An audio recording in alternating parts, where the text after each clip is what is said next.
This is Jim Fetzer, your host on The Real Deal, where I am very pleased to have as my featured guest once again, Dennis Camino, who has an extensive military background, aeronautical background, electronics background, with whom I most recently did an interview in relation to the moon landing, which very much, in my opinion, blew it out of the water. I mean, the idea that we went to the moon is beyond ridiculous when you recognize that we didn't have the propulsion power, we didn't have the computing power, that the Von Allen radiation belt is still an obstacle as it has been for the entire duration of the existence of Earth for 4.5 billion years, that the photography on the moon was ridiculous because the camera were mounted external, they couldn't even focus, and yet every photograph is clearly focused, perfectly framed.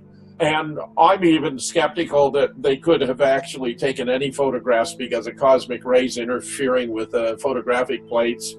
Dennis, we talked about a whole lot of issues there, and I'm willing to pick up anywhere you'd like. I think you had a few loose ends you wanted to add about our conversation related to the moon landing hoax.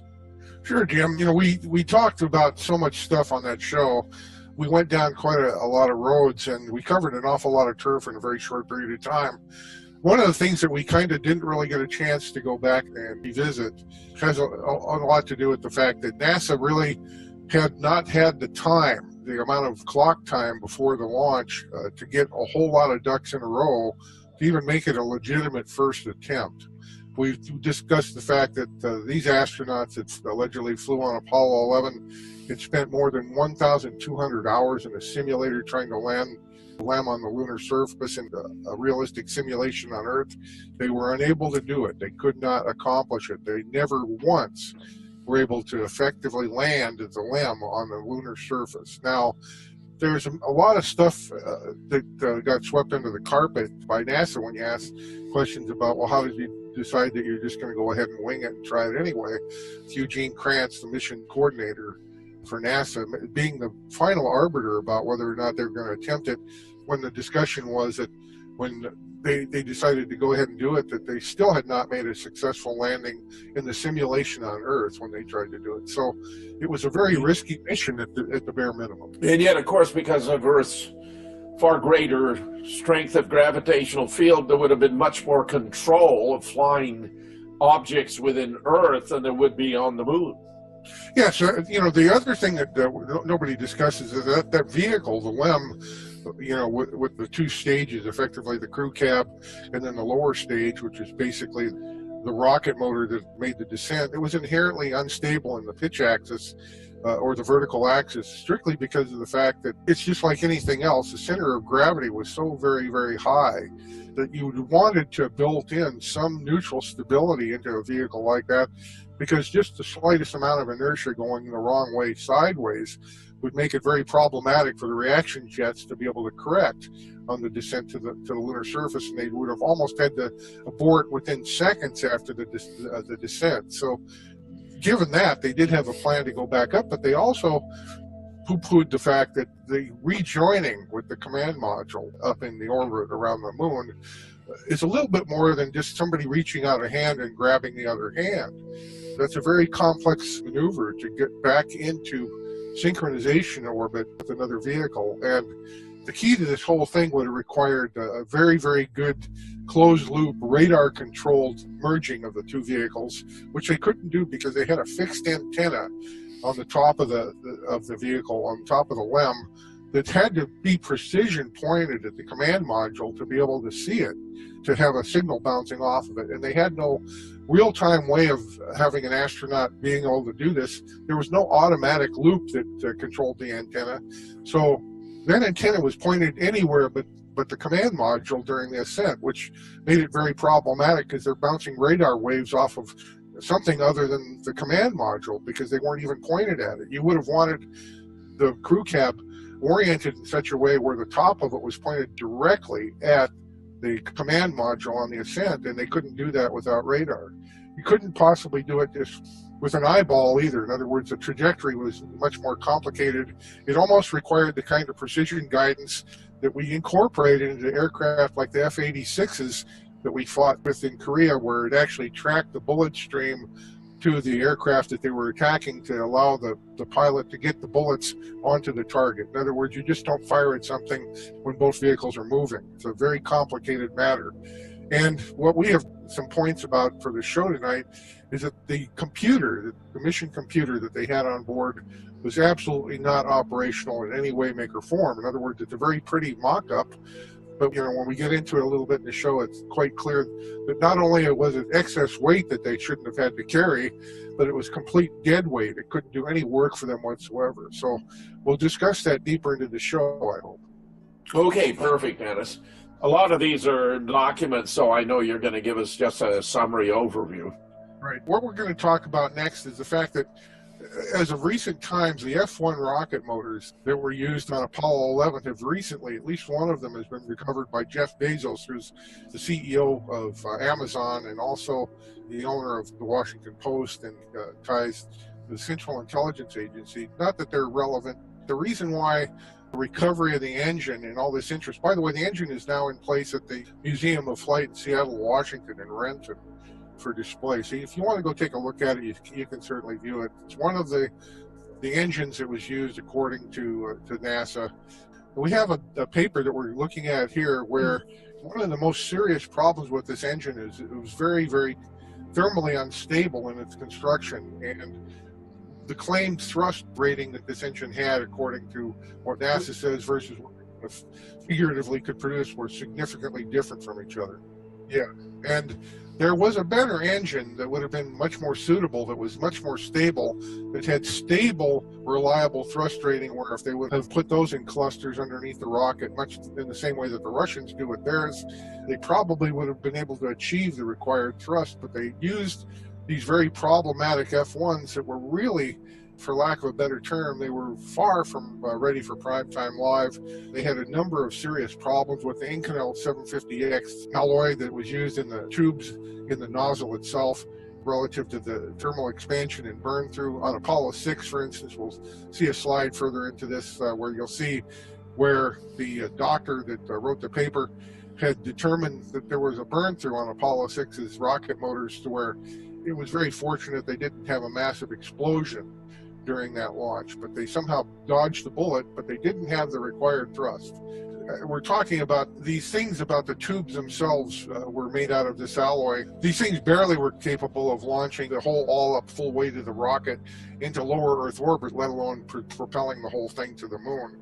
In addition to that, another problem that wasn't discussed too much by us at all is the fact that we actually launched in the wrong direction relative to Earth's rotation, and we gave up a significant amount of speed that would have aided our launch to the moon, but instead we actually flew against Earth's rotational forces. If you went to such extreme measures to design an appropriate rocket vehicle to get you to the lunar surface, you wouldn't want to give up approximately 1/3 of your escape velocity just fighting Earth's rotation. So, I mean, it's either a big plus or it's a big minus, and the way they conducted it was a big minus.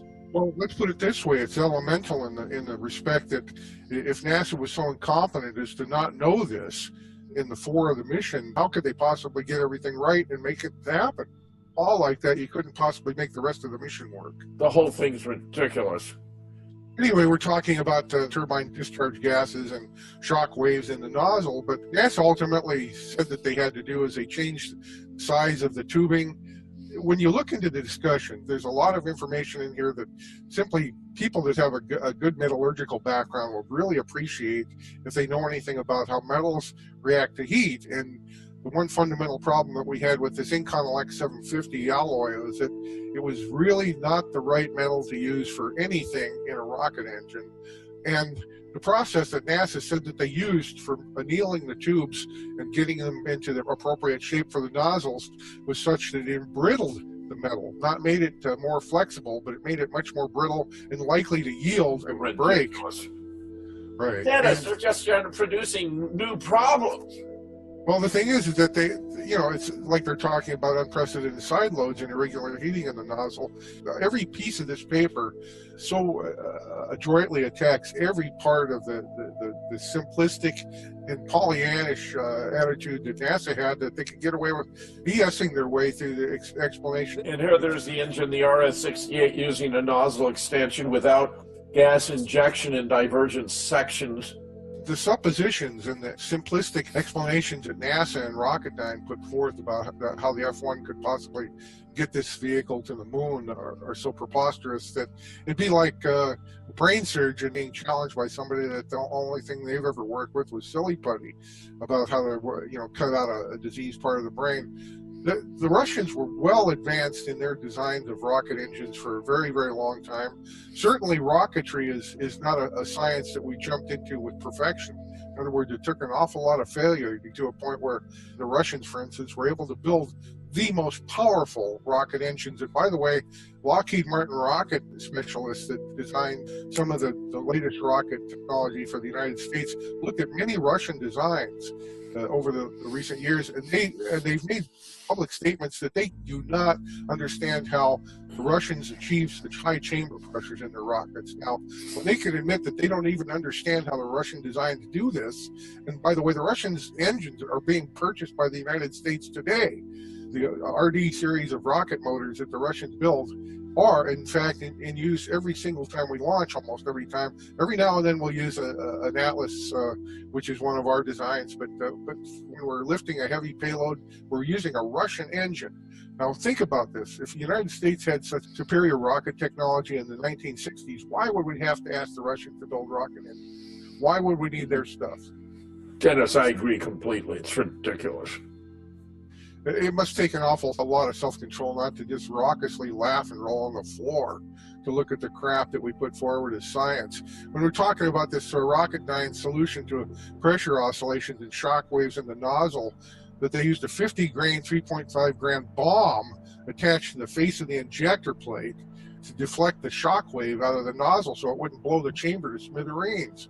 And then after that, the acoustic wave in the combustion chamber is supposed to be perpetually deflected out and solved from that moment on. And I really don't think it works like that. But that was what Rocketdyne put out and said that that's what they did on the H-1 and F-1 engines to control them. It's preposterous, and the Russians are calling us on it. Anyway, to this slide here, we're talking about the number of injectors, the baffle radius, and piston chamber pressures. Everything points to the fact that the engine wasn't suitable to get to even 75% of the rated thrust that NASA said that it acquired to be able to get to the moon. And therefore, because of this particular situation, we're in very deep trouble getting to the moon even a little bit, let alone flying multiple missions there. So this really is a technical proof that we did not have the propulsion power to get to the moon. No, and the reliability, as this Russian has stated, it's clear in this Apollo 6 picture that's going to come up after this slide that the engines are in serious trouble. Had there been human beings on the top of this rocket, they would have been killed. Fortunately for the United States, nobody, I think, ever got on top of one of these rockets without being probably sedated to the point where they had no clue what was going on. But clearly, when you look at this explanation about the fact that cooling tube breakthroughs were occurring on Apollo 6, when you have something like this going on, the next step is in a massive explosion. We're very fortunate. Actually, the United States is fortunate that they didn't blow this rocket to smithereens on this launch. And the one thing that's very apparent is the F-1 engine did not change in its design, even though they clearly could see that they had a major problem here with it. So once again, if you're doing something wrong, you deviate from that plan and go to another plan when you know that the only option is to do something different because your old plan is defective. But we had many, many issues with this F-1 engine. Like I said, the NK-33 that's cited in this document would have been a better choice. They were stable. They had good power. If you ganged enough of them on the bottom of the rocket, the footprint would have been approximately the same. And in fact, their actual launch weight would have been lower. So we would have had more capability to get more payload into lunar orbit, possibly if they would have used a different engine.